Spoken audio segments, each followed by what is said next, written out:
Hi guys, it's Sienna. Welcome back to my channel. I'm trying something new with my style today and I want to be more experimental with my fashion, so I might look a little bit different. Today I just wanted to sit down and talk very briefly about my personal insecurities when it comes to my appearance. Or I had a lot of insecurities, but mainly it has always been my facial structure, and I just wanted to dive very quickly into some of the procedures that I had and where I am at now when it comes to my appearance. I have been getting a lot of questions about people asking me how I maintain or how I like to shape up my facial structure, and I'm surprised that a lot of people ask me about it because to me that's still a work in progress. I'm not fully satisfied with it now, but it's interesting when people ask me about it, so I do want to answer that question as best as I possibly can. Now, this video is not me condoning any, plastic surgery, although there's nothing wrong with it if you feel like you need to get something done, but I'm not suggesting getting plastic surgery. I'm not saying that's going to solve your problems, because I did notice that over time when I started getting procedures here and there, I did notice that it didn't diminish my insecurities. If anything, I became more insecure after that. That's just my personal experience. I just wanted to put that out there before we move on to the video. You'll probably notice that if you follow a lot of Korean media or even Korean Instagram like influencers, you notice that they have a very beautiful facial structure, and it's pretty much within the beauty standard of Koreans. So I never really struggled with my facial structure. I didn't think that anything was wrong with it until I decided to settle down in Korea more long term, and I decided to also get into the mainstream entertainment business industry here, and I noticed a lot of insecurities that I started developing. I lived in Canada. I had little, not concerns, but I would notice that if I took pictures in certain angles, I did notice that I had a very full face and it was very round. Like, that's what I noticed. It was very round and I had a double chin, but that's also because I gained a lot of weight. But even if I gain a little bit of weight, I'm the type of person where it shows on my face. Like, my arms, my legs will stay the same, but I'll mostly gain first onto my face and my neck. So even if I gain a little bit over the holidays, people will be able to instantly point it out that I gained weight, and that's something that I am really insecure about.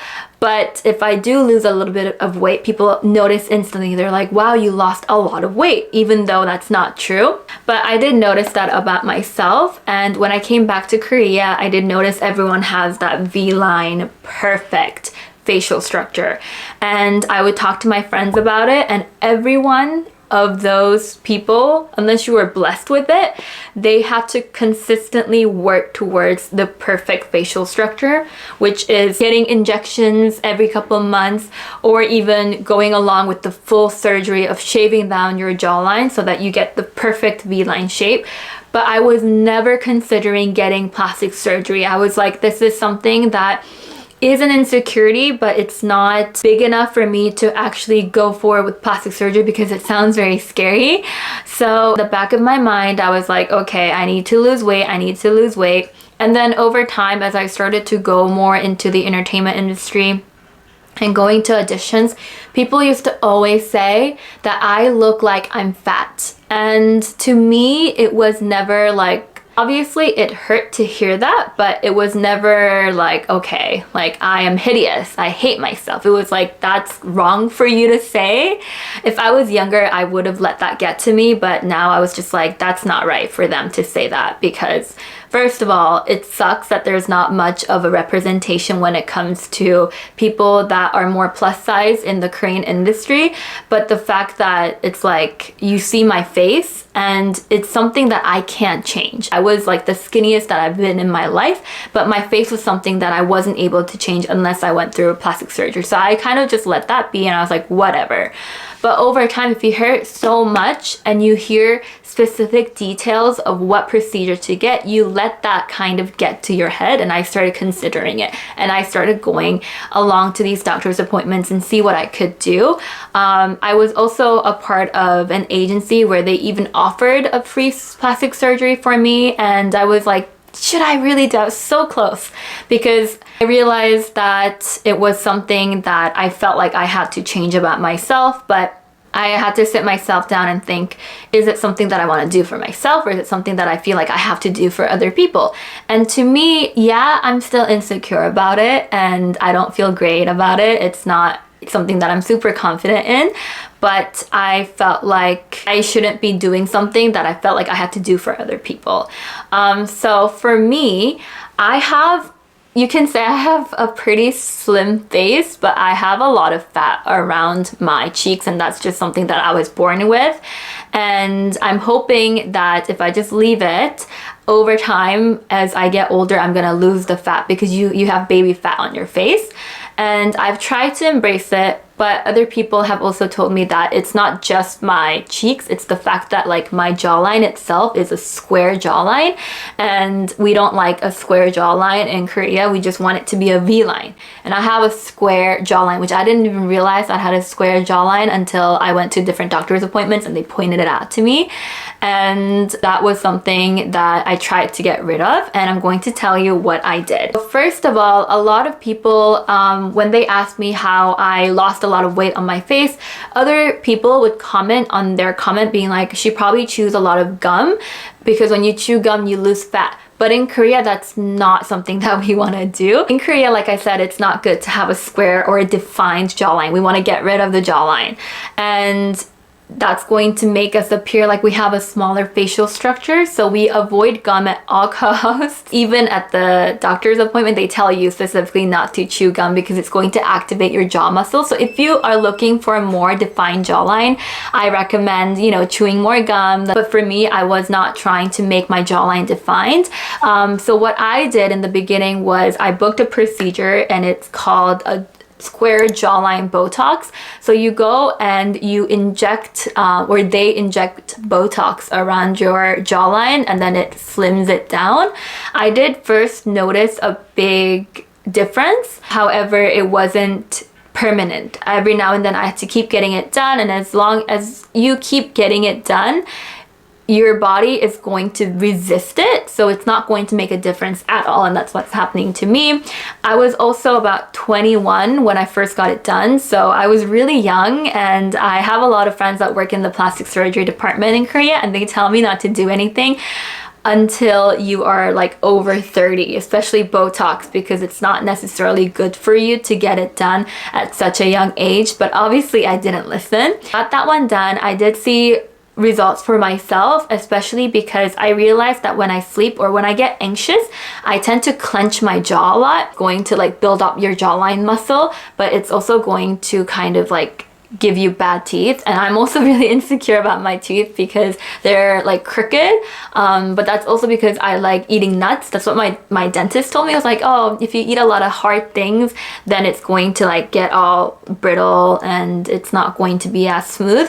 And at night I always go to sleep clenching my jaw, so the Botox helps me not to clench my jaw. So that's one thing that really helped me out a lot. I noticed that when I smile sometimes, like there's like a double chin that I don't like, but I really like Jennie from Blackpink, and she has like those full chipmunk cheeks. I think it's so cute, and I love Selena Gomez, and she also has that baby face, so I'm trying to embrace them more.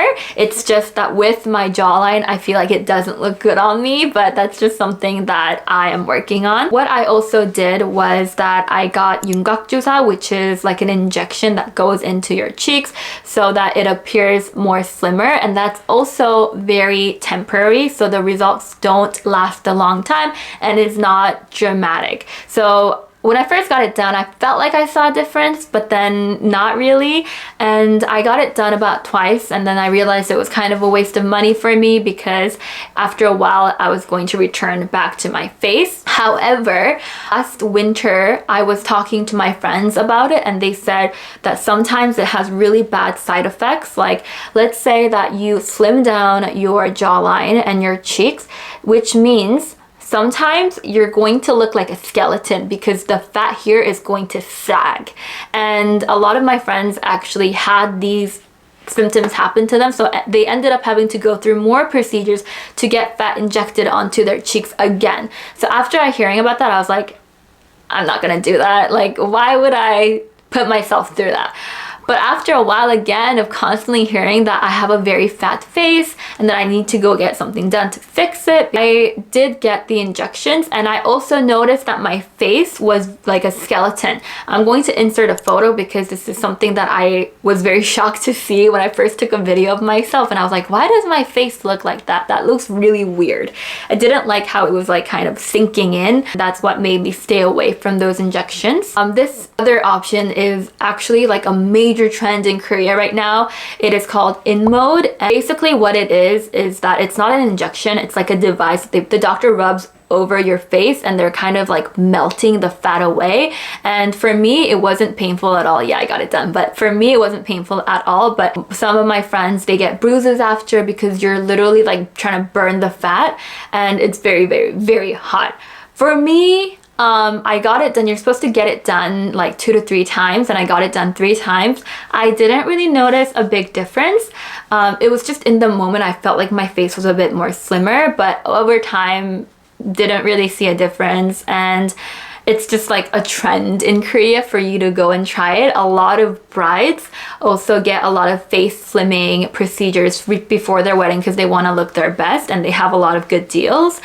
But I never saw a huge difference. I don't know if I'll be doing it again because it is quite expensive, but I think out of everything that I did, from the jawline Botox to the injection to the InMode, I think InMode is the most safe to do because you're not injecting anything into your face necessarily. And it's just bruising for a little bit and then you're all good to go.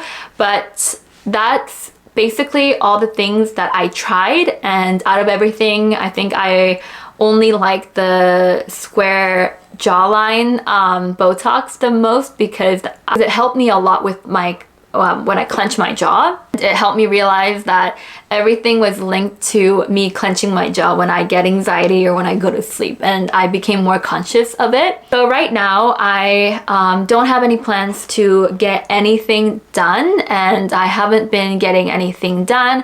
I just lost a lot of weight because I tried to eat less carbs, and I noticed this. Heck, I'm so dumb for not realizing it sooner. But when I was in Vietnam, I was having fruits and vegetables every single day. I was staying away from spices. I was staying away from any carbs because in Korea, I used to eat out with my friends, come home and have snacks and chocolate, and they're all carbs and sugar. But in Vietnam, I had fruits for a snack, and all of my diet consisted of vegetables, and that wasn't even me trying to go on a diet. But I noticed my face became really slim, and I'll insert a video here that I took. But this is the facial structure that I wanted when I was in Korea and I was going through all these different procedures, but I literally just got it.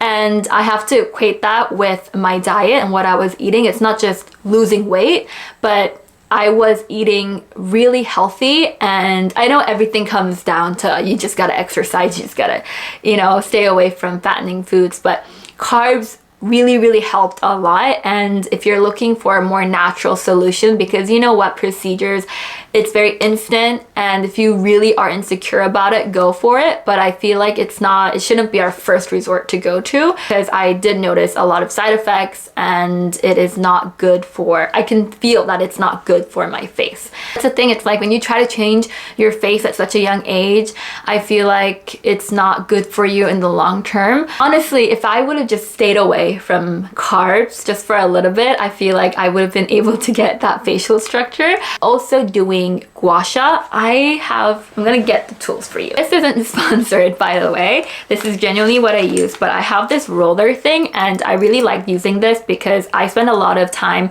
on my laptop and I spend a lot of time squinting and frowning, and especially when I'm filming like skits on TikTok, I have to move around my forehead a lot. It's just what I do. But I noticed that after a while my forehead area gets really strained and I need to like massage it out. So every morning, every night, I just put on a lotion and then I like massage around my forehead, around my cheeks and my jawline, just like this, and down my neck as well, like this. And it's really good for bloating and it's really good just for a massage. And I heard that blood circulation is really, really important. There's a lot of massage places in Korea that promises that they'll give you a slimmer face, and it's all just like these techniques of like getting the blood circulation going. My aunt also has really like small face and she maintains it very well. Like she is all about self-care and she always carries this thing around, and this is what it looks like. I got this for literally like $5 in Korea, but what it is it's a gua sha, so you just gotta massage it. So they have like a little, it's like heart shaped, and this thing that goes inwards here, you just kind of move it up, and it's really good for moving the toxins and blood circulation and all that. And then I do it around my head too, because that's also supposedly really good for stress. And then you go down your neck, which is what I love doing because it's good for when you're straining your neck looking at your phone all day. So I do this, and then I just get like this pointy part, and then I just kind of like move around my cheek area as well, but I mostly just focus on my jawline. And I think a lot of beauty vloggers wouldn't swear by this if it didn't work, so I've actually noticed quite a bit of difference just doing these techniques at home. So that is my recommendation for today. That's how I aim to be alright with my facial structure now, even though I still am quite insecure about it and I don't like it when people comment on it. I hope you guys found this video helpful. Again, I think that it is always good to do your own research and to do things for yourself because you want to, not because of what other people tell you to do. So just keep that in mind, and if you have any questions you can comment down below, or you can reach out to me on Instagram at siennahong, and I will see you guys next time for a video. Don't forget to leave a like and subscribe to my channel for more. Bye guys!